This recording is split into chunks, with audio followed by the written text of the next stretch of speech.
बिस्मिल्लाहिर्रहमानिर्रहीम। अस्सलाम वालेकुम। मैं हूं Adeel Waraich. Supreme court of Pakistan में सेनेट इंतखाबात से मुतल्लिक सदारती रेफरेंस की समाअत अब से कुछ देर पहले हुई और इसमें आज कुछ अहम डेवलपमेंट्स ये हुई कि इलेक्शन कमीशन ऑफ पाकिस्तान के सरबराह चीफ़ इलेक्शन कमिश्नर ने अरकान ने आज अदालत के रूबरू पेश होकर अपना एक वाज़ेह मौक़िफ़ सुप्रीम कोर्ट ऑफ पाकिस्तान के सामने रखा और आज सुप्रीम कोर्ट को उन्होंने कहा कि आइन के आर्टिकल 226 के होते हुए बैलेट को ओपन नहीं किया जा सकता।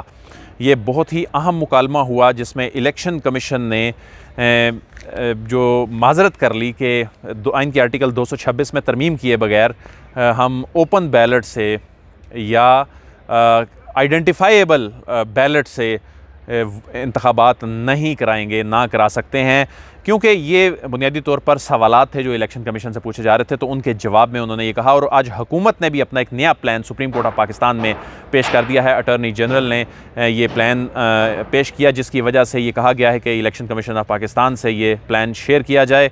ये नया प्लान क्या है और इस मामले पर आज की जो समाअत है इसमें जो रिमार्क्स हैं, सवालात हैं और इलेक्शन कमीशन का जो जवाब है उससे आपको अंदाज़ा हो जाएगा कि ये मामला जो है ये किस जानिब जा रहा है। तो आज अदालत का जो कंसर्न था, सबसे ज़्यादा जो सवालात पूछे गए अदालत की जानिब से चीफ़ इलेक्शन कमिश्नर से, पहले तो मैं आपको ये बताऊं कि आमतौर पे ऐसा होता नहीं है। बड़े बड़े केसेस में भी जो इलेक्शन से रिलेटेड होते हैं जिसमें चीफ़ इलेक्शन कमिश्नर और अरकान को आमतौर पर बुलाया जाए, तो ये इतना हसास मामला हो गया है। एक ऐसा पहली मरतबा तारीख़ में ऐसा हो रहा है कि सेनेट इंतखाबात में वोटों की खरीदो फरोख्त से मुतल्लिक पहले हम सुनते तो आते थे, लेकिन इस मामले को तहरीक इंसाफ की हुकूमत ने इतना सेंसिटाइज़ कर दिया है, ख़ास तौर पे उस जो वीडियो भी सामने आ गई। और उसके बाद अब आज अदालत के जो सवालात थे वो ये थे कि इलेक्शन कमीशन ऑफ पाकिस्तान ने इलेक्शन को शफाफ बनाने के लिए और वोटों की खरीदो फरोख्त रोकने के लिए स्कीम क्या बनाई है, आज वो हमें बताएँ। और इसमें उस वीडियो के हवाले से पूछा गया कि आपने ये वीडियो आने के बाद एक्शन क्या लिया है।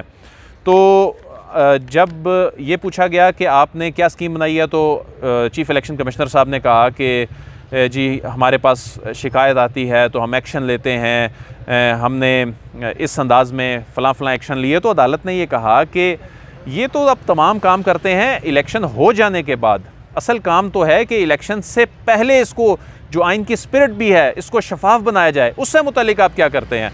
तो उस पर अदालत ने कहा कि आप खामोश तमाशाई बने दफ्तरों में बैठे ये तमाशा नहीं देख सकते, आपको ये करना होगा, आप एक आइनी इदारा हैं। तो वो उस वीडियो के हवाले से आपने क्या किया जो सामने आई है, तो उस पर चीफ़ इलेक्शन कमिश्नर ने कहा कि वो वीडियो पर हमने एक प्रोसीडिंग के लिए एक इजलास बुला लिया है, इसकी समाअत होने जा रही है। तो अदालत ने कहा कि अब 3 साल बाद अब उस पर ये अभी ये शुरू करने जा रहे हैं। तो चीफ़ इलेक्शन कमिश्नर जनाब सिकंदर सुल्तान राजा साहब ने कहा कि हमारे इल्म में ये नहीं थी, अब ये चीज़ सामने आई है। तो अदालत ने कहा कि ये तो पूरे मुल्क के इल्म में है, सब के सामने है, और आप कह रहे हैं हमारे इल्म में ये नहीं थी। तो चीफ़ इलेक्शन कमिश्नर ने कहा कि इस बात का भी हमारे पास ये कोई सबूत नहीं है कि ये सेनेट इलेक्शन से मुतल्लिक है, ये एक प्राइवेट ट्रांजैक्शन हो सकती है। हम इसमें हमें किस तरह ये मालूम होता। जब ये वीडियो मंजर आम पे आई है तो हम इस पर देखेंगे कि इसका फोरेंसिक कराना है, इस पर क्या एक्शन लेना है। तो जिस पर जस्टिस एजाजुल हसन ने कहा कि जाने ना जाने गुल ही ना जाने, बाग तो सारा जाने है। उसमें फिर अदालत की जानिब से जो सवालात सामने आए कि क्या इसको जो बैलेट पेपर जो है इस पर कुछ सीरियल नंबर लगा दिया जाए जिससे बाद में ये देखा जा सके कि अगर इसका कोई ऑडिट करना है। तो चीफ़ इलेक्शन कमिश्नर ने कहा कि बैलेट पेपर सीरियल नंबर से आइडेंटिफाइबल हो जाएगा और हम कोई ऐसा काम नहीं कर सकते जिससे सीक्रेसी ऑफ बैलेट कंप्रोमाइज़ हो। तो अदालत ने पूछा कि ये जो सीक्रेसी ऑफ बैलेट है इसका ताल्लुक़ ये कैसे मालूम होगा, ये कहाँ लिखा है कि ये क्या वोट डालने तक ही है या वोट डालने के बाद भी इसको देखा जा सकता है, इसका ऑडिट किया जा सकता है। क्योंकि जो जनरल इलेक्शंस होते हैं, जो कौमी असम्बली सूबाई असम्बली के इलेक्शन होते हैं, उसमें जब मामला ट्राइब्यूनल्स में जाता है तो उसमें जो काउंटर फॉइल है उसके ऊपर एक सिग्नेचर होता है, इनिशियल्स होते हैं, अंगूठे का निशान होता है। तो जब उसको ट्रेस किया जा सकता है तो बहरहाल ये एक अलग बहस है क्योंकि उस पर बैलेट पेपर पर सीरियल नंबर नहीं होता। लेकिन इसमें अदालत ने ये कहा कि आप अगर इस पर कोई सीरियल नंबर हो तो उन्होंने कहा, चीफ इलेक्शन कमिश्नर ने कहा कि आइन के आर्टिकल 226 के तहत जो चीफ मिनिस्टर और प्राइम मिनिस्टर के इंतखाबात के अलावा तमाम इंतखाबात सीक्रेट बैलेट से होंगे चूँकि, तो ये काम नहीं किया जा सकता कि इसे ट्रेसेबल बनाया जा सके, इसके लिए आइन में तरमीम करना होगी। तो इस पर जी अदालत ने ये कहा कि आपने कहा कि आर्टिकल 226 सीक्रेसी की बात करता है, सुप्रीम कोर्ट ये पूछ रही है कि जो सीक्रेसी का असल मकसद क्या है। मकसद ये है कि वोटर पर दबाव ना डाला जा सके, उसको इन्फ्लुएंस ना किया जा सके, वो अपनी आज़ादाना राय दे सके। लेकिन जब इलेक्शन हो गया, उसने अपनी राय दे दी, तो उसके बाद भी क्या उसका जो उसको ट्रेस करना, उस अगर कोई गड़बड़ है उसका पता चलाना, क्या ये भी सीक्रेसी के उसमें ज़ुमरे में आता है? और ये कहाँ ये चीज़ें लिखी हैं? तो चीफ इलेक्शन कमिश्नर ने कहा जी कि बैलेट पेपर के ऊपर सीरियल नंबर नहीं आना चाहिए। अगर इसको आइडेंटिफाइबल बनाना है तो आइन के आर्टिकल 226 में तरमीम करना होगी। और चीफ जस्टिस साहब ने ये पूछा कि परसेप्शन है कि सेनेट इलेक्शन में वोटों की खरीदो फरोख्त होती है, आपने रोकने के लिए इक़दामात क्या किए हैं? तो इस हवाले से इलेक्शन कमीशन कोई वाज़ेह जवाब ना दे सका। और उन्होंने जस्टिस एजाजुल हसन साहब ने ये कहा कि हम आपको ये नहीं कह रहे कि आप वोट को ओपन कर दें, हम आपसे ये पूछ रहे हैं कि करप्ट प्रैक्टिस को कैसे रोकेंगे। कानून में आप कानून के हवाले दे रहे हैं, आप ये बता रहे हैं जी कानून में लिखा है, इनमें लिखा है, तो यानी अदालत का जो आज का कंसर्न था कि वोटों की खरीदो फरोख्त को कैसे रोकना है, कैसे रोका जाना है, जिस पर इलेक्शन कमीशन आज कोई मैकेनिज़्म, कोई scheme supreme court of Pakistan के सामने पेश नहीं कर सका। ज़ाहिर है इलेक्शन कमीशन अपनी एक आइनी बात कर रहा है, इलेक्शन कमीशन ने तो आइन के तहत चलना है। इलेक्शन कमीशन ये कहता है कि जी आइन में तरमीम कर दें, हम उसके मुताबिक करा देंगे, इसके होते हुए हम इसको आइडेंटिफाइबल नहीं बना सकते। तो इसमें फिर जस्टिस याह्या अफरीदी ने कहा जी कि आपका आइनी मैंडेट है, हम आपको सिर्फ सपोर्ट करना चाहते हैं, और इस हवाले से हम चाहते हैं कि आपके पास जो आइनी इख्तियारात हैं, मैंडेट हैं, आप इसका इस्तेमाल करें और इसको शफाफ बनाएं। तो चीफ इलेक्शन कमिश्नर ने कहा कि हम यकीन दिलाते हैं जी कि आप जो भी राय देंगे हम उसकी रोशनी में शफाफ इंतखाबात कराएंगे।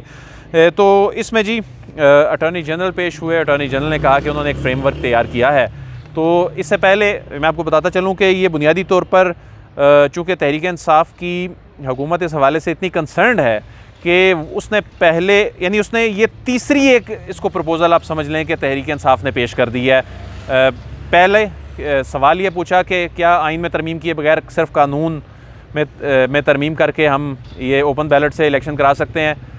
उस पर फिर एक ऑर्डिनेंस भी जारी हुआ, लेकिन उससे पहले सवाल ये था कि आइन में तरमीम किए बगैर हम ये कर सकते हैं, लेकिन आइनी तरमीम भी अदालत में, आइनी तरमीम जो है पार्लिमान में उसका बिल पेश कर दिया, लेकिन जब उसमें रेजिस्टेंस सामने आई फिर एक ऑर्डिनेंस जारी कर दिया। तो वफाकी हुकूमत की जो नुमाइंदगी थी वो चूँकि अटॉर्नी जनरल कर रहे थे, तो अटॉर्नी जनरल साहब ने कहा कि उन्होंने एक फ्रेमवर्क तैयार किया है। आज जो हुकूमत ने नई जो तजवीज़ पेश की है उसके मुताबिक आइन और कानून में तरमीम किए बगैर मौजूदा कानून और मौजूदा आइनी शिकों में रहते हुए सीक्रेसी को एक हद तक बरकरार रखते हुए इसे ट्रेसेबल बनाने की तजवीज़ आज अटॉर्नी जनरल साहब ने दे दी है। और उन्होंने इसको 3 हिस्सों में तकसीम किया है कि सीक्रेसी 3 किस्म की होती है।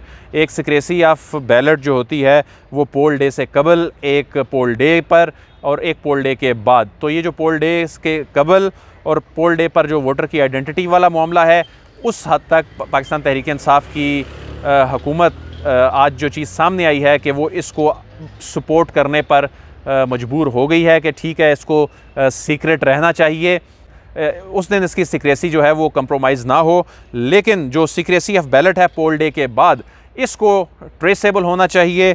और इसमें उन्होंने कहा है कि जी बैलेट तो इलेक्शन कमीशन के पास होगा और इलेक्शन कमीशन जो है वो इसका कस्टोडियन है और सिर्फ इलेक्शन कमीशन देख सकेगा, तो सीक्रेसी रहेगी, इससे वोटर की आज़ादी पर कोई हर्फ नहीं आएगा। तो इस पर जी चीफ इलेक्शन कमिश्नर को कल तक का वक्त दिया है कि इस तजवीज़ को देखें और इसको डिस्कस करें। कमीशन ने भी खुद कहा था कि हम इस पर बैठकर इस पर आज इजलास बुलाकर इस पर बैठ जाते हैं। तो इस पर उन्होंने कहा है कि आप कल इस पर बोलें कि आइन के आर्टिकल 218(3) पर आपका किरदार क्या है, कोशिश करें कि लोगों की परेशानी है इलेक्शन के हवाले से, उनके कंसर्न है कि इलेक्शन शफाफ हों, करप्ट प्रैक्टिस के बगैर हों, आप हमें बताएं कि ये चीज़ें ये कैसे करेंगे और आइनी मैंडेट के मुताबिक कराएंगे। आप खामोश तमाशाई बने नहीं रह सकते। तो कल अब इस केस की समाअत जो है वो होगी और उसमें नई हुकूमती तजवीज़ का जायज़ा लेने के बाद इस बात का इम्कान है कि इलेक्शन कमीशन ऑफ पाकिस्तान कल उसका कोई सलूशन निकाल कर अदालत के सामने रखे। अदील वड़ाइच को इजाज़त दीजिए, आपसे फिर मुलाकात होगी। अल्लाह हाफ़िज़।